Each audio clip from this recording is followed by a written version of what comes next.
Qui n'a jamais connu le blues du dimanche soir? La fin du week-end, les rues désertes, chacun chez soi, avant de retourner au boulot lundi matin. Alors d'accord, il y a mise au point, mais après 21 h, pour les célibataires, la soirée peut tourner à la déprime, surtout quand le printemps met les sens en éveil.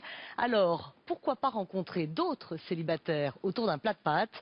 Ce nouveau concept de rencontre fait fureur, car il s'agit bien de chercher le grand amour en avalant des spaghettis.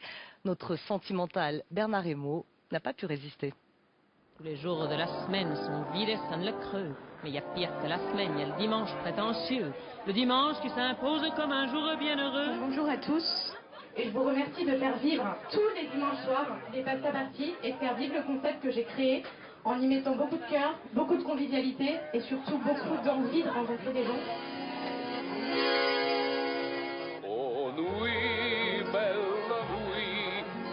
L'histoire est jolie, elle s'apparente à un conte de fées. Il était une fois une jeune femme qui s'ennuyait le dimanche. À l'époque, moi j'étais célibataire et vraiment il y avait un moment dans la semaine que j'appréhendais, c'était le dimanche.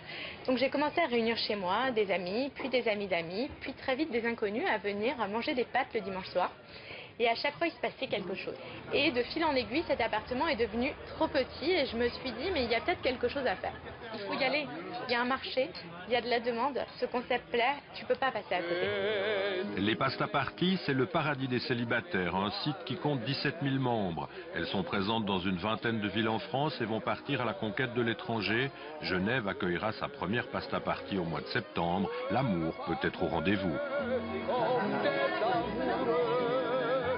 On a eu un premier bébé pasta party assez rapidement, il y a plus d'1 an maintenant, une petite Louise. Donc ses parents se sont rencontrés à une pasta à Paris au tout début et puis voilà. Et on a pas mal de mariages et de demandes qui ont eu lieu donc là pendant l'hiver et qui vont se concrétiser cet été. La pasta party se déroule à chaque fois dans un restaurant différent qui pour l'occasion se transforme en club de rencontres. La soirée coûte 40 € tout compris. Cette fois, une centaine d'âmes solitaires s'étaient réunies. Tombé à une table avec des gens vraiment très sympas. Je connaissais déjà un peu le concept parce que je suis venu, c'est la 3e fois, mais en 3-4 ans que je viens, donc je connais le concept depuis pas mal de temps. Et j'avoue que pour l'instant, je passe vraiment une très très bonne soirée avec des gens très sympas. Ça m'a donné l'occasion de découvrir des nouvelles personnes. Première fois pour moi ce soir à Pasta Party et dans ce resto-là. Ouais. Alors vous êtes célibataire d'après ce que... Je suis célibataire, et oui. Et vous aimeriez ne plus l'être? Ah oui, bien sûr. Je pense que c'est ce que tout le monde aimerait, en tout cas à partir d'un certain âge. Voilà, je pense que... Bon, j'ai 30 ans, donc forcément, voilà, j'aimerais bien faire ma vie, avoir une famille, etc. Donc pourquoi pas par ce biais-là. Ouais. Et avant, comment faisait-on pour rencontrer l'âme sœur? Il y avait les bals. Bien plus tard, il y eut les sites de rencontres. Ah, voilà, 1m60, 44 kg, mince. Alors ça, c'est exactement ce que je recherche. Asiatique en plus, oh parfait. Donc là, celle-là, il faut pas la louper, quoi. Je lui écris, on s'appelle, on se voit, et on couche. Pour ceux qui n'y arrivaient pas, on a créé les cours de drague. Vous marchez avec une certaine confiance, puis vous retournez comme ça, la personne se dit ah oui d'accord, ouais. Et là vous abordez les gens en fait, si vous voulez, ils ont même peur de vous demander, ah, il est trop alpha ce gars, qu'est-ce qu'il veut? Tiens tu vas bien? Ouais ça fait longtemps que je t'ai pas vu, putain c'est dingue ça. Bon allez on y va. Oui en fait si vous voulez à un moment donné vous la pétez un peu c'est vrai, mais ça exprime votre confiance, d'accord? Ensuite il pouvait se présenter au speed dating, 7 minutes pour emballer.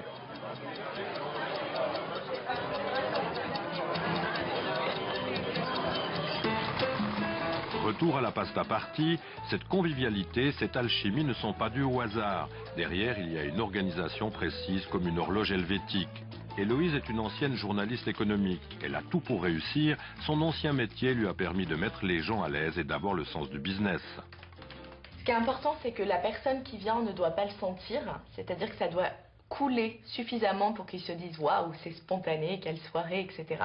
Maintenant en coulisses, tout est préparé. On sait exactement à quelle heure on passe à table, à quelle heure on lance une animation, pourquoi on le fait, de quelle façon. Donc tout a été étudié avec les organisateurs et le but c'est que la personne présente se dise vraiment soirée super organisée, mais elle sait pas pourquoi. Elle voit pas tous ces petits rouages et tant mieux. Mais à la fin, elle se dit vraiment, alors, niveau organisation, il n'y a rien à dire, c'était super. Levallois-Perret, un vendredi à 20h. Muriel, qui va organiser la pasta party de dimanche, se rend à la soirée des référents pour mettre au point les derniers détails. Les référents sont des célibataires, clients de pasta party. Ils vont animer les tables, mettre l'ambiance, créer l'atmosphère. Bienvenue en pasta party, je m'appelle machin, je serai ton référent pour ce soir. À chaque fois que quelqu'un d'autre arrive, ou là vous représentez, machin, je te présente bidule. Donc, le but du jeu, c'est que tout le monde se connaisse et de briser un peu la glace directement à l'apéritif. Le rôle du référent, c'est justement voilà, de l'accueillir, de faire en sorte que la personne se sente bien, qu'elle passe une bonne soirée. En fait, ce qu'on connaît des gens, c'est leur âge et leur profession. Donc on essaye de mettre des gens qui vont plus ou moins se ressembler, pas trop différents. Et surtout, à table, qu'il y ait toujours la parité, autant que possible, en termes d'hommes et de femmes. Normalement, on aurait dû être harcelé en gros. Ces référents ne sont pas salariés. Ils payent leur soirée 20 € au lieu de 40. Lucien et Jean-Paul font partie des habitués. Eux aussi cherchent la bonne personne, la femme de leur vie.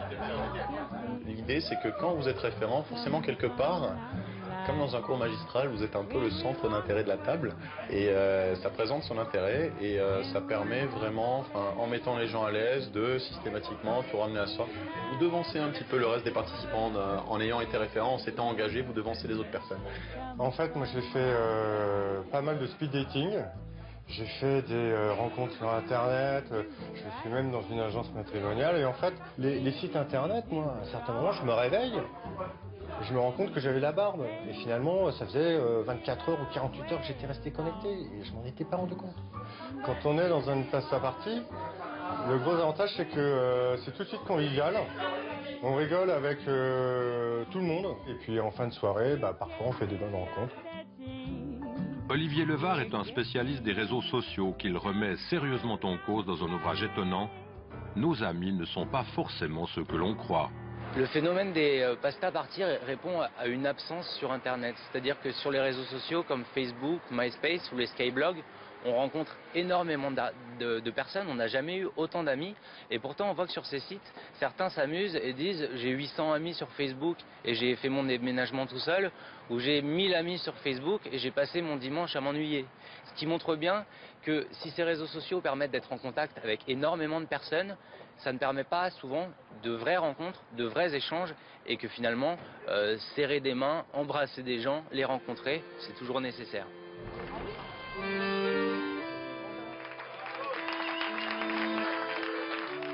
C'est une bonne soirée entre amis, ouais. Tout à fait, c'est ça. Exactement, on apprend à les découvrir réellement sans être derrière un clavier, derrière quelque chose d'impersonnel.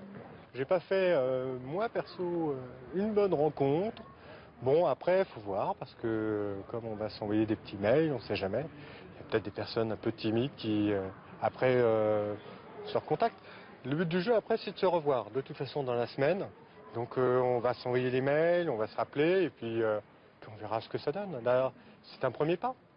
Et là, c'était un bon dimanche soir. Oui, c'est un bon dimanche soir où, où je ne me suis pas ennuyé chez moi, quoi. Il me prend dans ses bras, il me parle tout bas.